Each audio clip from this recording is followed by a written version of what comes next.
type it in the chat. And I'm really grateful to be here with you today. And what an amazing technology we have, that here I am at 8 a.m. in Tucson, Arizona, and you're at 8:30 p.m. in Bengaluru, I guess, or wherever else you're calling in from, and we're all here together. So I want to talk about the 7 steps to your cash flowing coaching business. And my coach and I came up with kind of a subtitle that goes before this, and it's, I've taken all the courses, I've got all the certifications, now what? 7 steps to your cash flowing coaching business. So I'd like to share with you some of the wisdom and things that I've learned and mistakes that I've made to help me to learn over the past 15 years in coaching. So I want to talk about why this matters. And there's a quote from Woodrow Wilson that says, "You are not here merely to make a living. You're here in order to enable the world to live more amply, with greater vision, with a finer spirit of hope and achievement." And I say, and also to make a living at this. But it is true. This is what we're doing as coaches.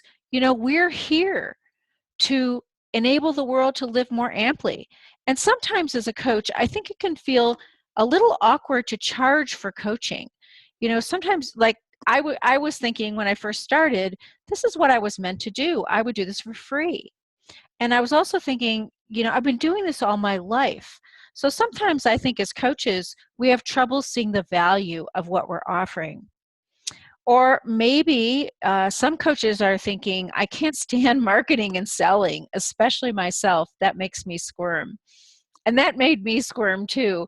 So I took the perspective that I was selling coaching, not myself, and it really helped a lot. So showing up in a really visible way, telling people who you are, and helping them to live a better life is what it's all about and what we're all about. And as Hemant says, happiness is positive cash flow, and it's also positivity and bringing that to the world. By the way, the picture on this slide is a sunset and a rainbow at sunset in Alaska. And my sister actually took this on a cruise that we took this past year together. This is one of the beauties of being a coach, is being able to do these kind of things. So let me talk about what this really means. To live more amply with greater vision and a finer spirit of hope and achievement.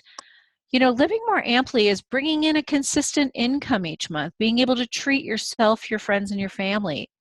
Having a greater vision is about helping people from your heart and soul. Even in business, we were just chatting about this before the call started. I was at a business meeting last week doing some training on a deliberately developmental organization for a mining company here in Arizona. And the HR director was talking about love. And I thought, wow, that's so cool. And he was talking about love as the very universal humanitarian type of love. This is what we're doing. As coaches, we're making a huge positive impact on the world. And having that finer spirit of hope and achievement means knowing that your business is viable. So I'd like to ask you, if you knew that you were bringing in a consistent income in your business, what would be possible for you? And if you want to just type something into the chat window of what would be possible if you were bringing in that really consistent income in your business. Okay, so let's see. Here's the chat windows open, and I had said, can you hear me before? Anyone want to share what would be possible for you?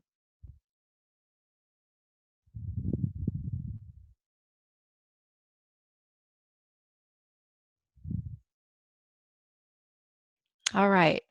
Well, I'm going to ask you to just think about what would be possible, and it's possible that there's a delay on the line. So we'll keep going, and then we'll check in the chat a little later. So, okay, let's see. Oh, our outline for today. Oh, it looks like we did have a chat. We have, oops, here we go. So, confidence to grow even faster in this profession. Thank you. And I would be able to provide for my loved ones better. Thank you. You know, this is so true. This is what we're looking for. I don't hear anyone saying that they're going to like go take a trip around the world. Coaches want to give. We want to share. We want to support others. So let's talk about our outline for today. 7 steps to your cash flowing coaching business. We're going to talk about the 7 steps. I'm going to share some case studies of coaches who created success using these steps, and then highlights and challenges of the journey. So let's go on to the top 3 takeaways. Here's what I want you to walk away with. Greater clarity around the myths and mindset blocks that are holding you back. And I'm hearing a little bit of, I don't know, there's, Hemant, there's some, something on the line here. I'm not sure what, some background noise. Yeah, I'll just try to deal with that, Karen. Yes. Perhaps somebody is not muted his mic. So okay. I'll just try to mute all the mics. I think that's gone. Okay, thank you so much.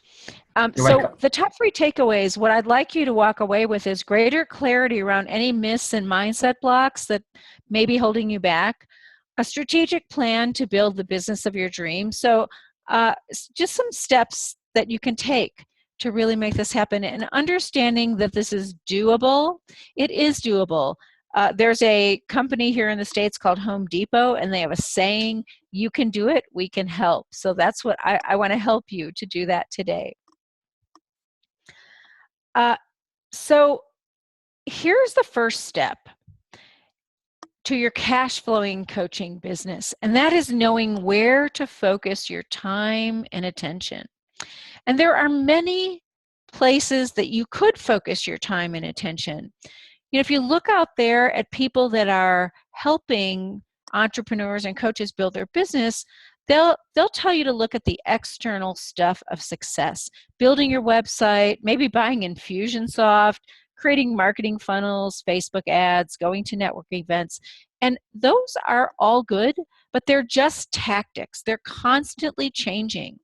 And sometimes too many options can feel really paralyzing. You know, there's so many different things to do.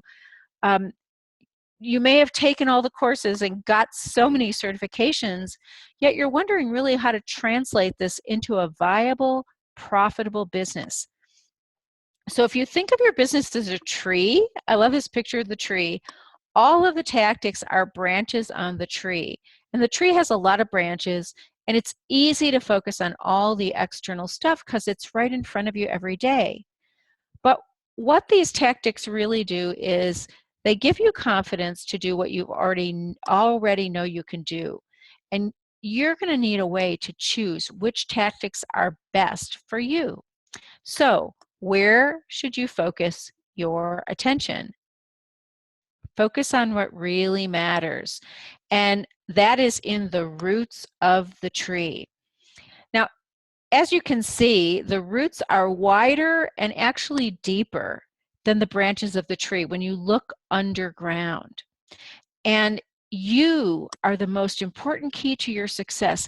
What is in the roots of your tree? Things like your values, your vision, your purpose, all of those things, all of the internal, authentic, true self that you bring, that's what's in the roots of your tree. And you need to master the inner game. Once you give nourishment to all of these roots, the branches will automatically thrive. And you'll also know what to do. So learn the inner game, and that's going to serve you the entire time. So here's the saying that I use. If it's not a hell yes, it's a hell no. This is a great decision-making tool. So when you nourish the roots of your tree, your own energy, who you're being, you're going to be able to vet the opportunities that come to you for the life of your business. You're going to be able to figure out ahead of time which of these strategies and tactics are going to create the happiness and the cash flow that you want. And so you're going to be able to move through the blocks, and you're going to recognize the actions that are going to work perfectly for you. So this is one of the things that I think is different about me than most other people who talk about growing businesses is start internally. Start with who you really are and move out to all of the other stuff. So let's go on to a case study. And this is one of my clients, Jennifer. She was a life coach, but she really wanted to get back into corporate. And she took an executive coach training course. And here's the thing, she meditated every day for 3 months. She actually told me that if she thought that if she meditated, that she knew that she could, by her energy, bring in a client. And she did it, and she would send me a little text every day and say I meditated. Now, she's a mother of 2 girls, so sometimes she meditated for only 5 minutes, sometimes even 3 minutes a day, but she was consistent. And one night, her and her husband were having dinner with their next door neighbors, and the husband of that couple was an HR director for a Fortune 500 company. And when she mentioned she was an executive coach, he said, "We need an executive coach." And within a few weeks, she received her first corporate coaching contract. So this was a perfect blend that Jennifer did of nurturing the roots of her tree by doing the meditation, and that strengthened the branches, and the branches included writing a proposal and winning a corporate contract. So this stuff really works. We know it. We're coaches. I wanted to just share, you may be wondering a little bit about me and what gives me the right to share these insights with you. And I have a few certificates and I have taken a bunch of courses. I'm very proud to share that I did get my Master Certified Coach credential in 2015. There's a picture of me on this slide. That was my 8th grade graduation, if you can believe it. So I've had a lot of certificates and things, but really, these are not what make me qualified to talk to you. What makes me qualified to talk to you about this is I've had experience, and what my clients hire me for is my experience and who I really am. So just a couple moments about who I am. Right before I became a coach, I was working in the estate planning field. Estate and financial planning. I was working over 60 hours a week. And I was really successful, but I was exhausted. I can't even believe what I was doing then. And I left my job in the fall of 2001 with no definite plans for the future and decided to take the last quarter of the year to get my life in order. And I actually cleared out every drawer and closet in my home, which, by the way, that is actually a strategy for bringing in clients. I remember, I think it was Cheryl Richardson said, clear out a drawer, get a client. So it was really kind of funny. But I did my my decluttering, and sure enough, one of my friends came to me and said, "Look, I think you're a coach. I think this is your next step." And when I heard it, it just resonated throughout my whole entire being. And I just yearned to spend my days having sacred moments with people and coaching them and helping them. And I did that in every job that I was in, but I didn't really know. It was kind of like the byproduct. And now I wanted to make it the main course. So that is a little bit about me and how I got started here in coaching. I want to talk about a few myths of starting a coaching business. And you may have heard some of these. And by the way, there is a grain of truth in these, maybe like about a mustard seed of truth, but they don't have to be true. So I've heard starting a business has to be hard, but starting my business wasn't that hard. It was something that I knew I wanted to do, and I was so happy about it. Another myth, you'll have to do things you don't want to do in order to be successful. Now, this one is kind of interesting because, you know, you will have to get out of your comfort zone. So it may be like a stretch, but it's not going to be a leap across a big chasm. So sometimes I do things I don't really want to do because I want to push past resistance. But in a bigger picture, I do want to do them because I want to grow personally. So that's one of the myths. There's a secret formula to getting it right that everyone knows but you. I thought this when I first started. I thought, okay, there's some formula, and as soon as I find it out, I'm going to be successful. That isn't really true, because everyone's formula is different, because all of us are different.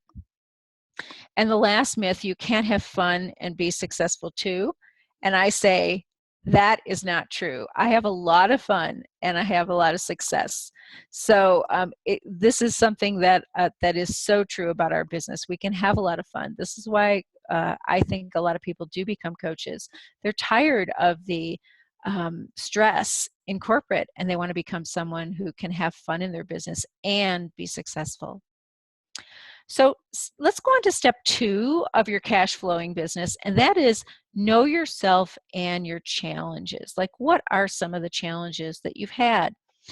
One of the challenges I see coaches having all the time, you tried numerous programs and haven't gotten the traction you want. Another challenge, you have no systematic process or too many of them and don't know where to begin. And by the way, as I'm reading out these challenges, if you want to share in the chat window, if you have any of these challenges, or if you know anyone who's had any of these challenges, that would be helpful to me, just to find out how close I am to what's really going on out there. Challenge number 3, you really enjoy learning and coaching, but you don't enjoy marketing. I hear this from coaches all the time. We could be lifelong learners. We just love to learn. And challenge number 4, you're wondering if you're really going to be able to make a go of this business. So is anyone relating to any of these challenges right now? If you are, just type in the chat, a number, 1, 2, 3, or 4. Maybe there are a couple of these that you're relating to. And I'm going to take a little sip of water.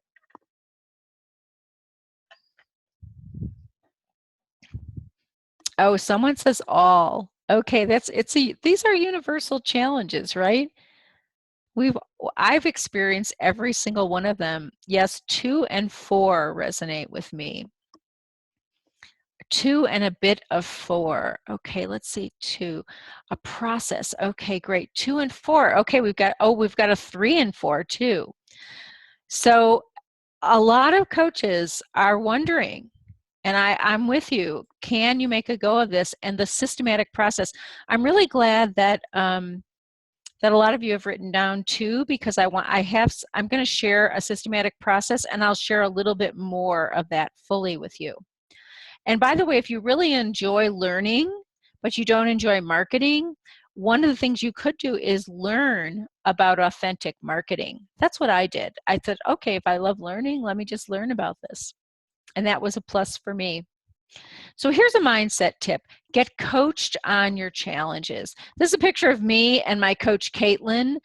We were together at a seminar last summer, and we were able to meet in person, but we had coached for many months without meeting in person. Now, you don't have to hire a coach necessarily, because sometimes when you're getting started, it's hard to spend the money and invest in a coach when your business doesn't have as much cash in it. So you can coach each other. You can get into kind of a mastermind group with other coaches.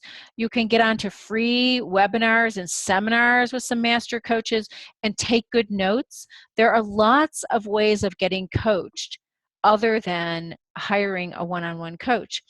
Now, the reason this is really important about getting coached is growing your business is really about growing yourself to hold a bigger space and be a bigger version of you. You might have heard that quote from Albert Einstein: you can't solve a problem at the level that it's created at. So it's not about doing something different.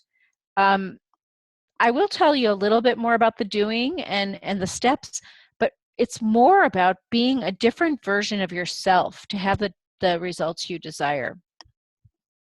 So once you shift within, what you need to do will be clear. The hell yeses will show up.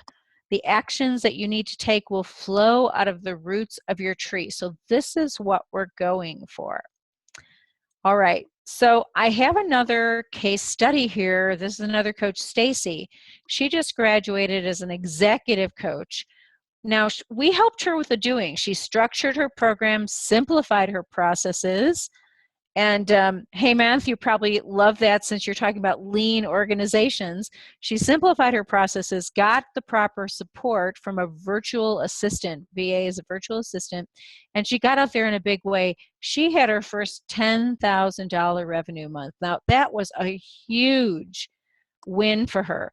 And I want everyone to remember she had been in the corporate arena for many years. So she had access to people that were able to spend that kind of money. And I was just so proud of her for putting things together.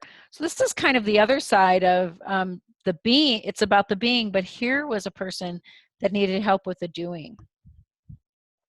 So let's look at the third step here to your cash flowing business. Clarify the content of your program. Get really clear on your niche, your signature program, your signature talk, and all of the pieces. And this is actually what most coaches are looking for. It's the branches of the tree and what's seen in your business. And sometimes there can be hesitations and detours, but this part, this content, can actually be done pretty quickly. I've been able to pull out a signature program of many of my clients in about 20 minutes. Just ask yourself the question, what are the steps that I take my clients through, and then write those down, and that's your signature program. And the reason the signature program is valuable is that when you talk to people about getting into coaching, if you can share it as a signature program, it sounds more tangible and people are more willing to pay for that rather than we're going to get together every month and talk. And that seems more intangible. So here's the thing. When I started out, I was talking to people and getting into a lot of complimentary conversations. And so this is the piece that you want to do. And we're going to talk about this a little bit later, but get into conversations. Once you clarify the content of your program, it's much easier to get into those conversations. Let me see. I want to share with you. Oh, let me go to the next slide, and then I'm going to share something with you about your niche. Here's the mindset tip. Claim your experience and expertise. You are the fish. Notice the water you're in. So a lot of people do get nervous about that niche and think if you can't find that first foundational piece of the niche, nothing is going to flow well. A lot of coaches get stopped here. And the other piece of this is, especially people who have come out of the corporate arena, sometimes they're just so tired and exhausted that they want to throw that out and do something like life coaching or some other kind of coaching. And there's nothing wrong with that, but if you have experience and expertise in a certain area, you can utilize that. And the truth is your niche is going to evolve. So if you want to pick something general that you have experience with, start there, but just start. Don't let it stop you. So here is something that you might not know, the 3 categories of niches that are the most lucrative, where you can make money, and it's been proven. First one is business. So if you have any kind of a business niche. Second is relationships. This could be getting into relationships, getting out of relationships. Some people are having divorces or something. It could be all kinds of things about relationships. And then health is the third niche. So business, relationships, and health. And with health, I mean, I know a coach who is working with people that have Lyme disease, and she helps them with visualizations and become healthier. So it could be a specific health challenge. It could be weight loss. It could be wellness. It could be nutrition. So there's lots of different ways, but business, relationships, and health are the most important, and the ones that people have made money with. So I'll give you a quick tip for choosing your niche. Look at your most compelling transformation story, and then coach around the challenge you overcame. So if you're a life coach and say you've lost a lot of weight, you could coach around weight loss. Or if you're a business coach and you've left your corporate job to find work you love, you could coach around helping people find work they love. One of my mentors told me early on that our gifts are the things we do so well that we take for granted. So it's just as hard sometimes to see our own value as it is to notice the water that you're in if you're a fish. So notice and ask close people around you. They'll be able to tell you. So let's go on to step 4 of designing your cash flowing coaching business, and that's design your programs based upon return on investment. So stop charging by the hour and create packages and programs that will really transform your clients. So I've seen a lot of coaches charge by the hour, and by the way, it's okay to do that. Sometimes in corporate, it's needed, but it's more valuable to you and to the client to create programs. And let's think about this, return on investment. For instance, let's go back to that weight loss coach. What is optimal health worth? What does one health challenge cost that could be avoided? Not only in money, because it's expensive, but in what happens in the family and the relationships and the quality of life for the person that has the challenge. So if you can keep people from getting into that challenge, it's worth a lot. And I've seen this time and time and time again where I have helped somebody. And see, I've been in this business for 15 years now. So I helped somebody early on, and later on they come back to me years later and said, you'll never know what that meant to my life. So take a long-term approach. Look at the return on investment. So here's your mindset tip. What is the result worth? Create a financial return on investment for what you do and have that in mind when you set your pricing.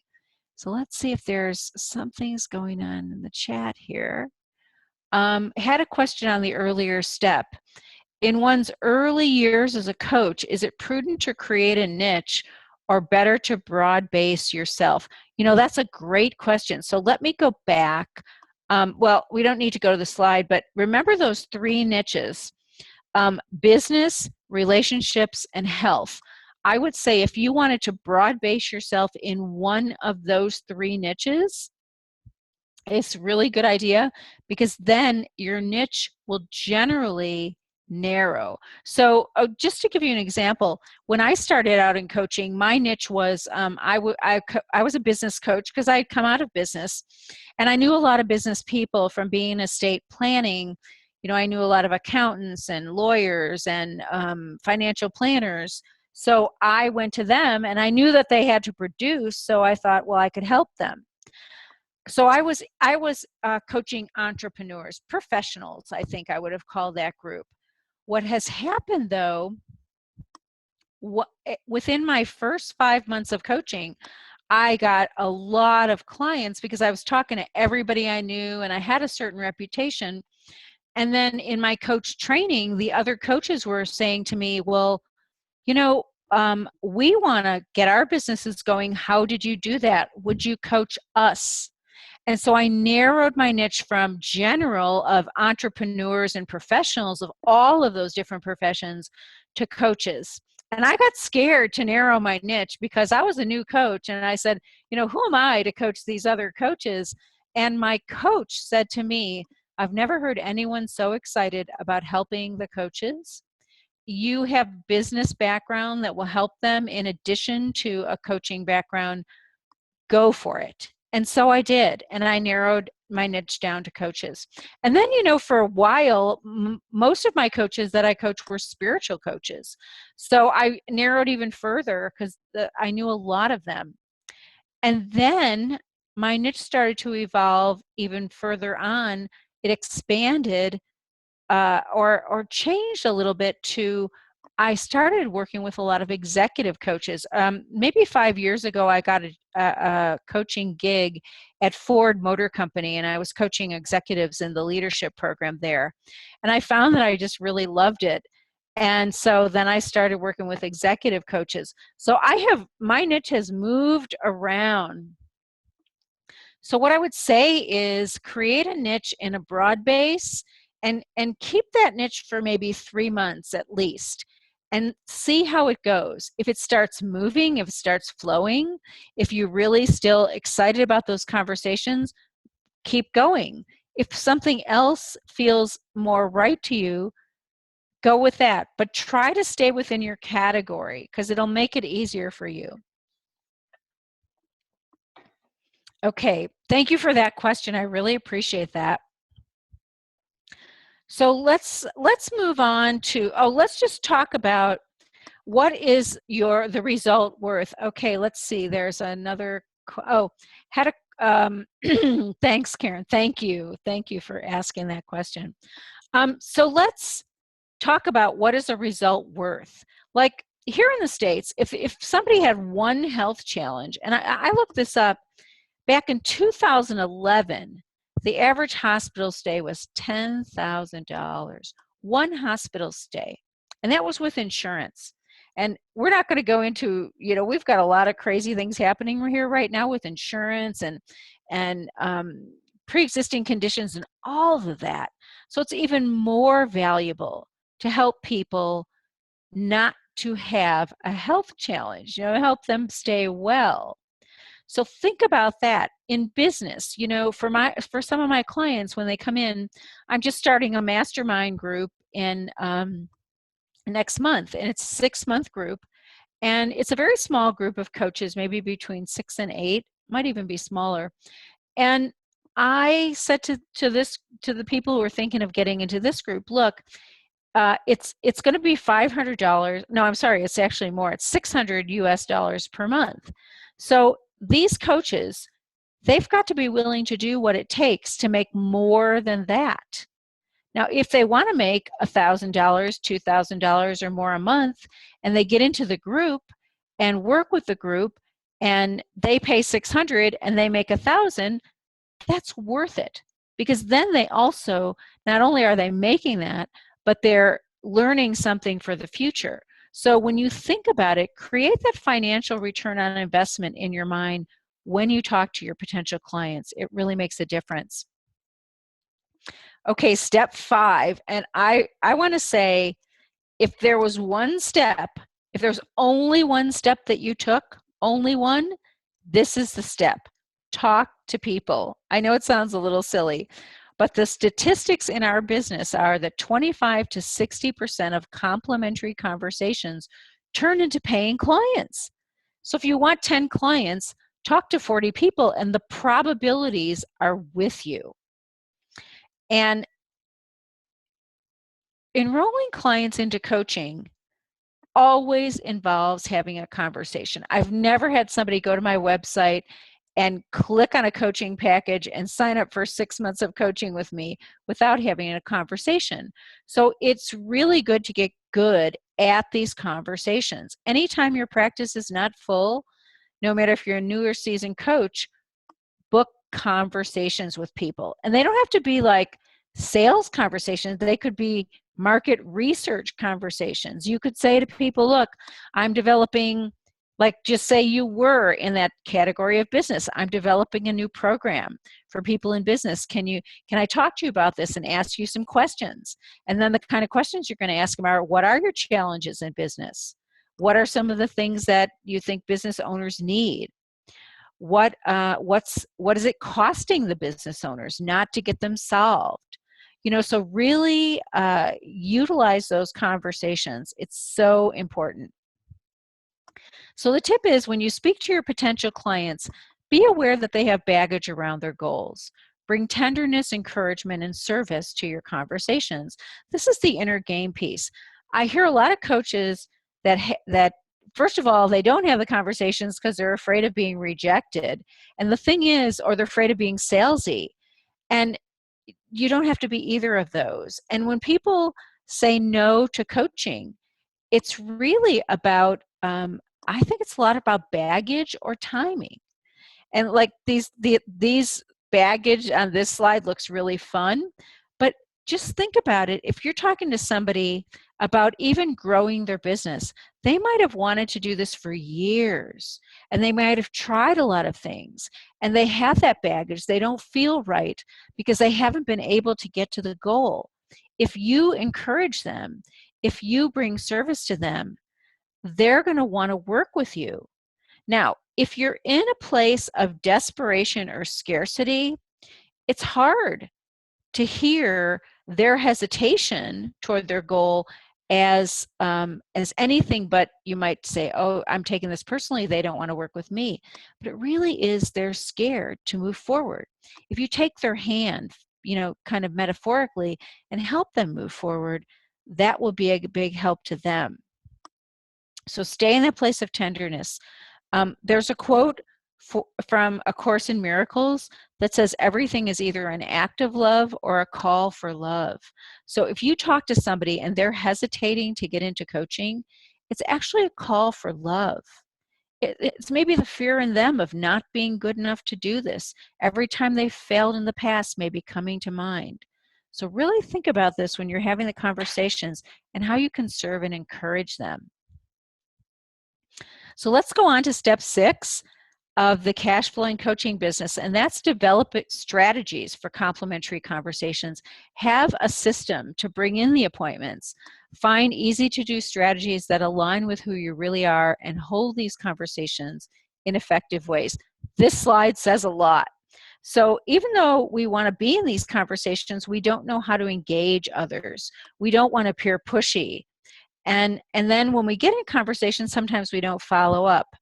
So I'm going to give you a statistic here that will probably help you. It takes 7 contacts to make a sale. 80% of sales are made at the 5th contact, yet most people stop at 2. So if you create a system with 7 contacts, it's going to dramatically increase your odds of receiving a client. So say you have a conversation with someone and they say, I need time to think about this. Okay, great. Maybe you set up another conversation in a couple weeks. Between that, send out an article. If it's a business coach, send out an article about business. Send out some statistics. Send out a worksheet that you've done in your business.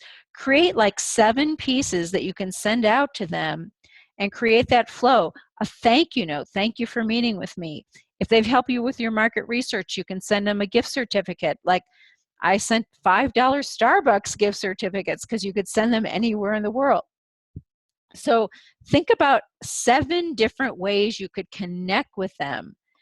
And until you've done 7, don't let it go. Because a lot of coaches I know say, well, okay, I sent an email and I called them and they don't want to work with me. And it's just 2 things.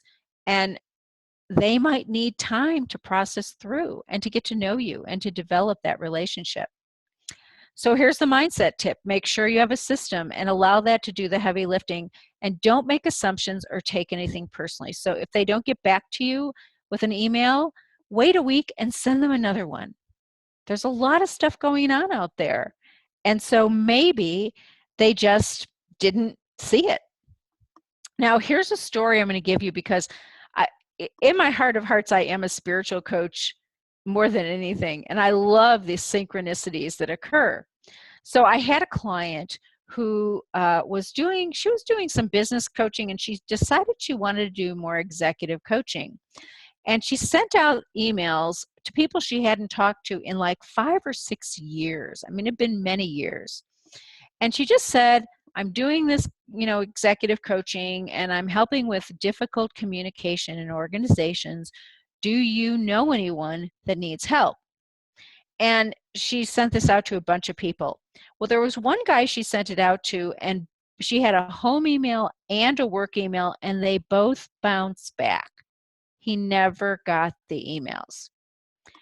Well, the next day, after these 2 emails bounced back, this guy sent my client an email, and he had her address. And he said they had a leader in their company that needed help. Does she do that sort of thing? Now, this gives me chills when I think about it.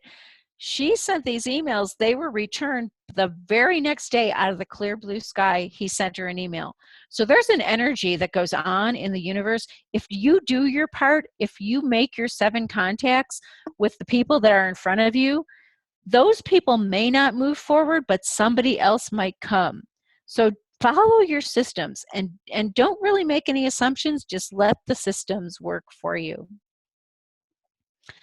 The 7th step to your cash flowing business is to master your energy throughout this process. And this really is the most important step. Self-care, the support of a coach, the encouragement of your tribe. You've got a great group here of coaches that are on this call today.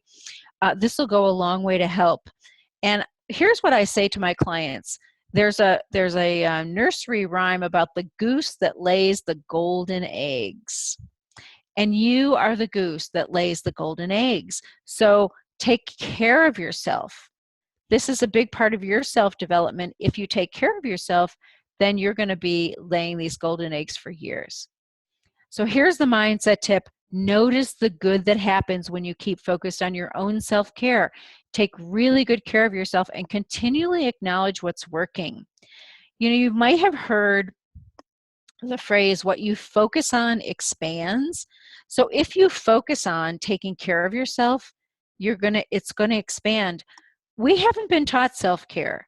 When I was younger, you know, I was rewarded for putting others first. My father told me that if I acknowledged myself, I was going to get a big head. It was bragging, you know. And so I wasn't used to doing this. And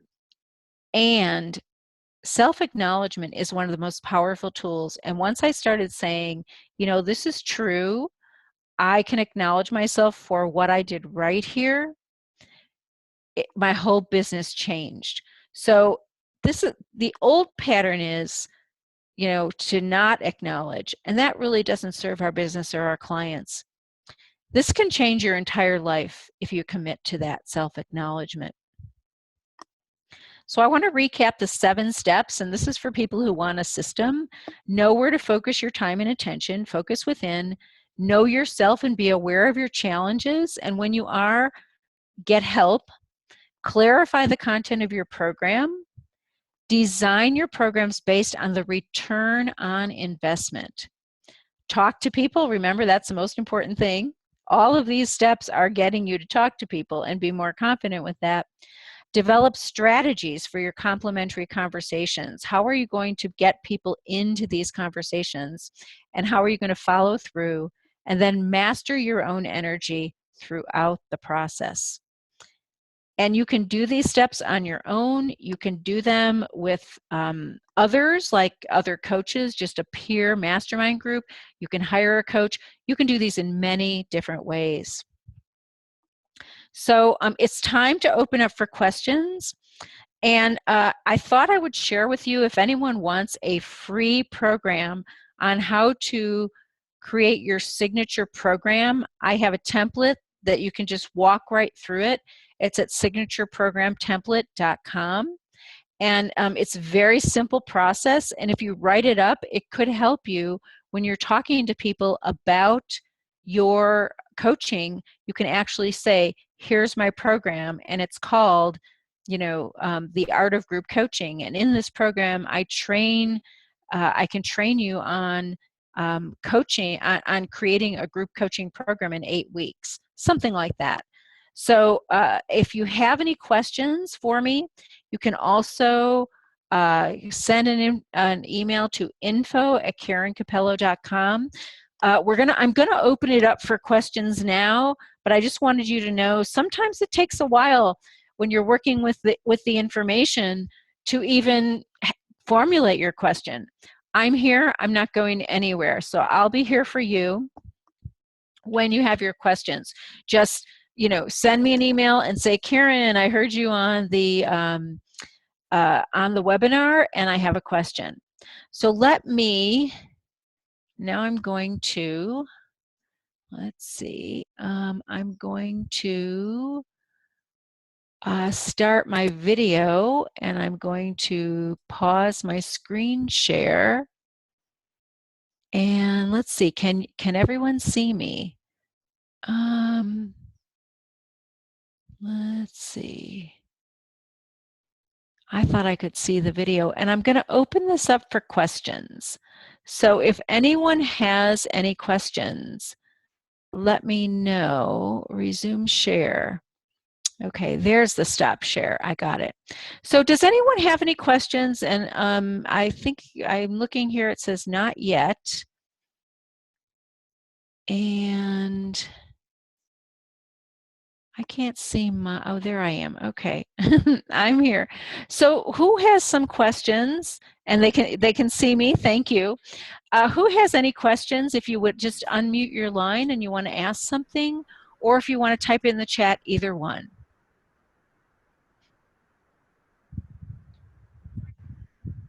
Kiran, this is Hemant here.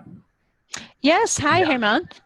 Yeah, thanks so much. A lot of insights on your talk, and there are things that are completely new that I hadn't even thought about.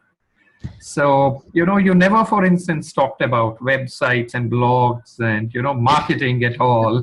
Though, there are elements of marketing in what you said, but it's refreshing. That's all I can say in terms of it.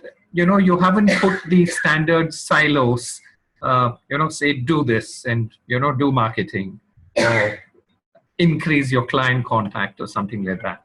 It started from introspection and looking at your gifts and your talents, and then going out into the world.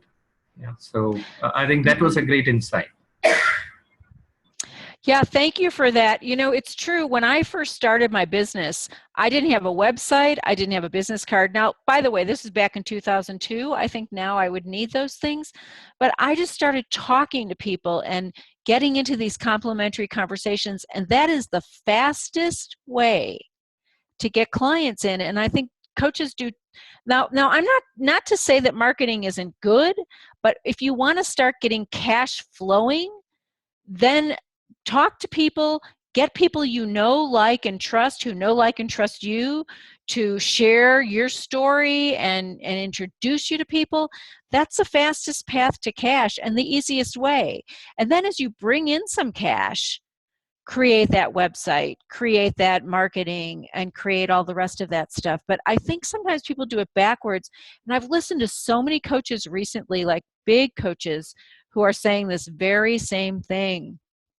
And it's not to say all of that other stuff isn't good, because it is, but it's farther from the money. And here's an interesting thing. Somebody shared with me, there's a difference between marketing and sales. Okay, and sales is about having the conversation and actually creating cash.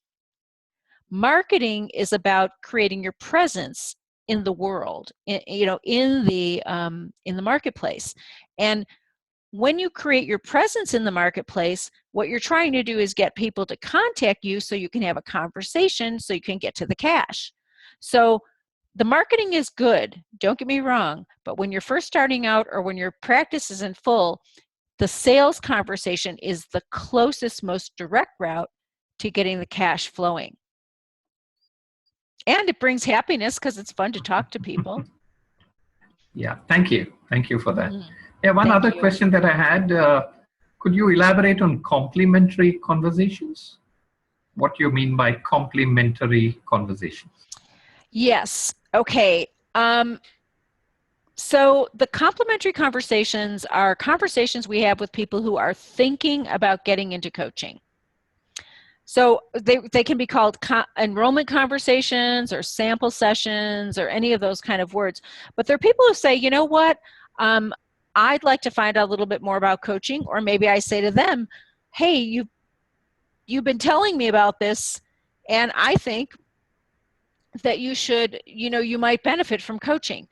So we get into a conversation on a phone line or face to face, talking about what their challenges are, what the challenges are costing them, what they want instead, what they want to do instead, and then if coaching can really help them get there. If I think I can help them, or if I want to send them to another coach, or if I think coaching can help them. So it's a very focused conversation. And I have a program on my website. If you sign up for the signature program, there are a set of emails that go out, and one of them will have a link to a program I have on my website called Fill Your Coaching Practice with Ease. And there's an entire module, a webinar on how to have these conversations. But basically, you want to ask people these questions. What is your challenge? What is the challenge costing you? And what would you like to have instead? So those are just even 3 very basic questions that you go through with people, and then you can find out if coaching will work for them, if you can help them. So that's what I call complementary conversations. And I see a question in the chat here. What are the top 3 niches for executive coaches based on your experience? Okay, I have one niche that I think, by the way, I don't have a crystal ball on my desk, but if I had a crystal ball, millennials. The millennials are coming up into the workforce, and it's a very different generation than, let's just say, the baby boomers, which have been the biggest generation in the workforce. And what I see happening now is that millennials are going to be leading in a different way than baby boomers. Baby boomers, they're working 9-10 hours a day. They're always connected. They're really hard workers. And millennials would rather work smart than work hard. And so they're right now, the baby boomers, I think, are filling in the gaps for the millennials. And within a few years, in year 2020, the millennials are going to be 50% of the over 50% of the workforce. And when that happens, I think what's going to happen, the baby boomers are going to be retiring, the millennials are going to be in the workforce, and the C-level is going to finally see in the numbers that there are problems. Because right now, I think that the baby boomers are filling in the gaps for the millennials, and so they're not, the numbers aren't showing up on the bottom line. So number 1 niche I see is helping millennials. Productivity, leadership, all of that. I see that as a big niche for executive coaches. The other niche I see is something new. There's a book, it's called An Everyone Culture, Creating a Deliberately Developmental Organization. And the deliberately developmental organization goes even beyond creating a coaching culture. It's about creating an organization where every person is developing themselves, and that's going to translate into the bottom line. And people are helping each other develop themselves. So in that deliberately developmental organization, that is also something that is has to do with millennials in a way, right? Because they want development. So I'm going to type that in here, the name of the book, Everyone Culture, and it's on Amazon, and I think it's on the leading edge of the leading edge. So I don't know. I think it's a top niche, but I think it might be more in the future than it is now. So creating coaching culture, leadership is a great niche. Right now, there's another niche called boss whispering that I think is kind of an interesting niche and probably a top one right now.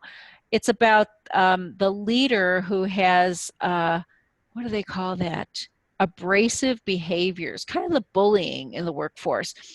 And what's happened is, I think this is part of what's happening with the baby boomer bosses, or the bosses who are very good technically, but they don't understand leadership and they've been promoted. That's another really good niche. So you can work with people who've been promoted who are really good at what they do, but not good at leading people. And these guys are sometimes bullying because they're just workaholics and they don't understand people skills. That can help. So I think millennial leadership is a top niche right now. Any kind of leadership, but especially millennial. I think this the abrasive leaders, the bosses, is a great niche. I think that, let me think about this. So I do think creating a coaching culture is a really good niche too. I think businesses are starting to recognize this, and looking for this. So that's my crystal ball. Those are just my personal opinions based upon what I've seen out there. Thank you. That's a great question. Anyone else? Hey Karen, this is Kavita here. Hi, how are you? I'm good. Thank you so much for this conversation. So, while we were talking about it, you mentioned something called the mastermind group. In this, and especially a peer mastermind group, could you tell us a little bit more about what comprises a mastermind group? What actually happens? Because this sounds a little interesting, and I would like to know a little bit more about it. It's Excellent. kind of a bolster for me because at this point in time, I seem to be doing things on my own. So, the idea of having a mastermind group to share things about, how we can go ahead seems very encouraging. So, I would like to know a little bit more about that. Excellent question. So, there is a book called Think and Grow Rich by Napoleon Hill. And he actually talks about a mastermind group. So if you wanted to Google it or look it up, you could find some stuff on this. But for me, the way I see a mastermind group is a small group. So let's just say there's 6 people, 4 to 6 people. It's a small group. And each person, like maybe you could be together for 6 months or less. Or 3 months, but you want to have enough meetings so that every person has a chance to be in what they call the hot seat or the spotlight. So if there were 4 people in a mastermind group and you met for 8 meetings, then each person would have 2 meetings where they were like in the spotlight. And each of those people would bring a challenge to the group and say, okay, like for instance, if you wanted to say, I'm having a challenge getting my practice going.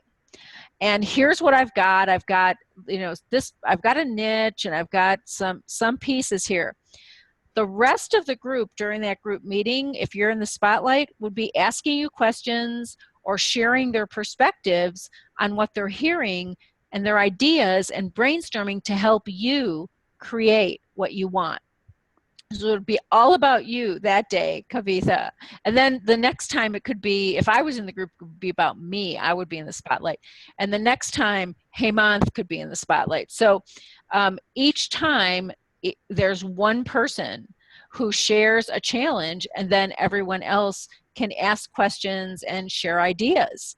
And then you walk away from that and you have a lot of great ideas. And so let's just say you had 6 people in 12 weeks.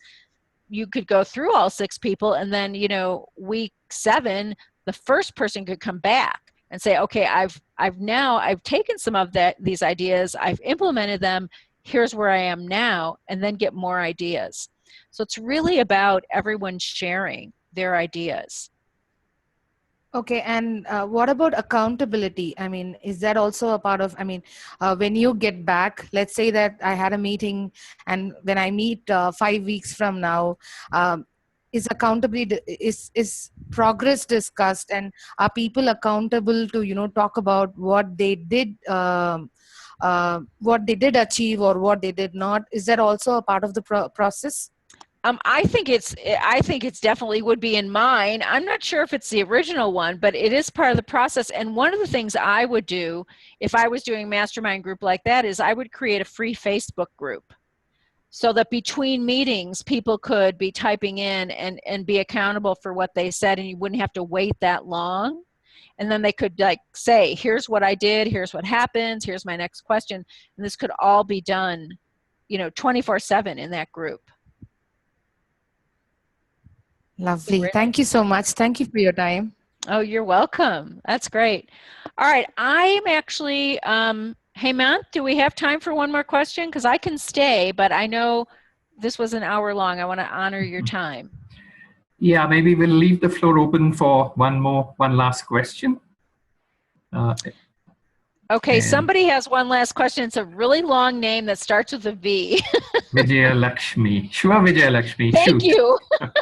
Thank you. I think you could call her VG. VG, what's your question? Are you there, VG? Or do you want to type it in, or do you want to talk it?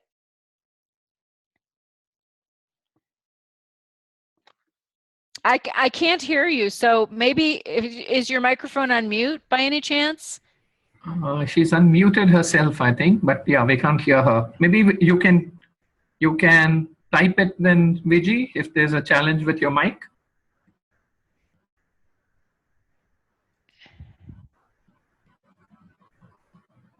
Yeah, maybe it's better to type the question.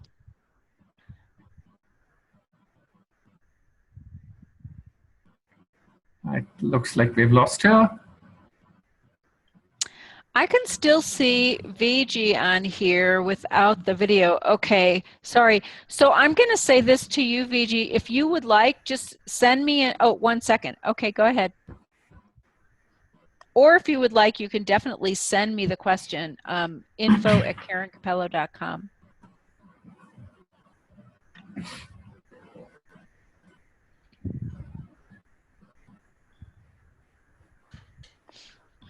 Okay, yeah. I think you can read her question. Is there a way we can stay updated on coaching research? Yes. What I told you on the 3 niches, you know, that's interesting because I just keep looking for things. Like if I'm going to do a presentation, I look for some statistics. So an eye opener, yeah, those 3 niches, that is really good stuff. So it's interesting. I would say to you, honestly, get on my mailing list because I send out a lot of stuff when I see it. Or if you have a coach or someone you really like, get on their mailing list, and get on the ICF mailing list. By the way, just so you know, if you download the signature program template, you'll be on my mailing list. So that's signatureprogramtemplate.com. You'll be on my mailing list, and I try to send out everything like every week or two. I'll send something that is valuable for coaches. The other thing is if you're on the ICF mailing list, coachfederation.org, they send out a lot of stuff. In fact, they just got I love that smiley face emoticon, Subhash. I have a lot of emoticons. I love emoticons. Anyway, if you go to the ICF website, they have a new coaching study that just came out. I haven't purchased it yet because I've been out of town, but if you're a member of the ICF, it's not as expensive, but you could also purchase some of these some of these statistics. You know what though? Let me think. This is going out as a well, I'm going to say this. If you want, I have a really nice PowerPoint presentation that the ICF has put together that has some statistics in it. And if you would like that presentation, I think it's maybe 2 or 3 slides, I can send that to you. Send me an email, info@KarenCappello.com, and then say I'd like the ICF slides, and I'll just attach them there and send them off to you. And this is an example of what the ICF sends out, which I think you might find really interesting. Okay, let's see. I will mail you. Great. I want to say to everyone, thank you so much for being a coach. It's right now in our global climate, it's even more important to have people who are dedicated to helping people get to their goals and raise their consciousness. And I know that all of you do that. And I actually think the coaches are the light workers of the world. We're bringing light and insights to everyone, and it's much needed. I know we could say it's always needed. It just seems like now it's needed even more. I'm sure every generation and time says that, but I think it really is. So I honor you, and it's really a privilege to be here with you today to share what I've learned and my experiences. So thank you, and thank you to Jay and Hemant for putting this together. So Jay, did you want to have anything did you want to say anything before we wrap up? Thank you, Karan. It was wonderful. Excellent. Okay, and I'm here, so email me. I'd love to hear from you. Thanks, everybody. And I know it's late for you, so maybe it's time for bed. I don't know, but I'm going into my day. Thank you very much, Karen. Yeah, thanks so much. Bye-bye, everybody. For a wonderful hour. Good night. Good day to you, and good night, everyone. Bye-bye. Good night. Good night. Bye-bye. Bye-bye.